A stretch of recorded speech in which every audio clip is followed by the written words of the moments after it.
বা বক্তাদেরকে ডাকা হয়েছে, খুব সুনাম ধন্য বক্তা, তারা খুব সুন্দর আলোচনা করবেন ইনশাআল্লাহ। আমি লম্বা সময় আলোচনা করে তাদের মূল্যবান সময়কে নষ্ট করব না। আজকের যিনি মুখ্য অতিথি হযরত হাফিজ ইয়াকুব আলী সাহেব, উনি খুব সুন্দর আলোচনা করেন, ওনাকে খুব কাছ থেকেই চিনি।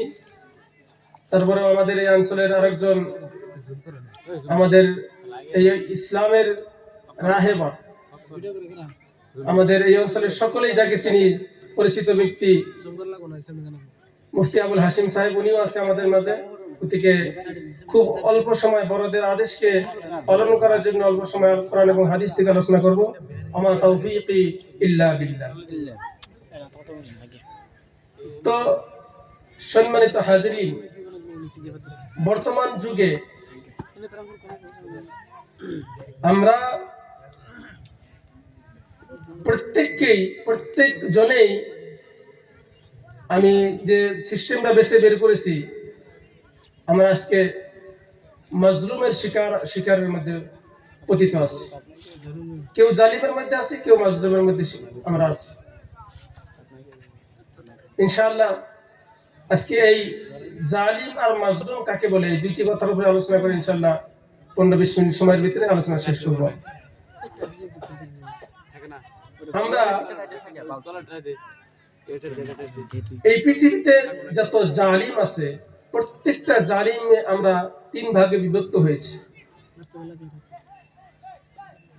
যত ধরনের জালিম হোক, একদম রাষ্ট্রপ্রধান থেকে শুরু করে একদম গরুর ঘর পর্যন্ত যত জালিম আছে, প্রত্যেকজন জালিম আমরা 3 ভাগে বিভক্ত হয়েছি।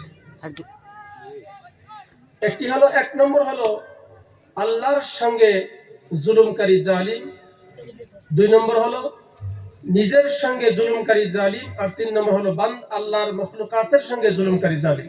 এই প্রত্যেকজন মানুষ আমরা এই 3 ভাগে বিভক্ত হয়ে আছি।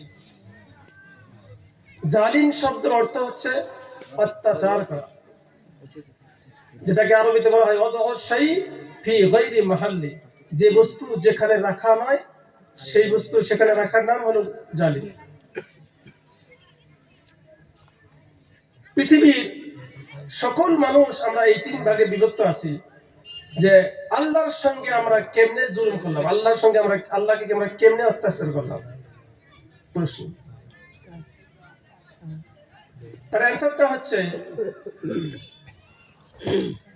আল্লাহ রাব্বুল আলামিন বলেন, ওয়ামা খালাকতুল জিন্না ওয়াল ইনসা ইল্লা লিয়াবুদুন।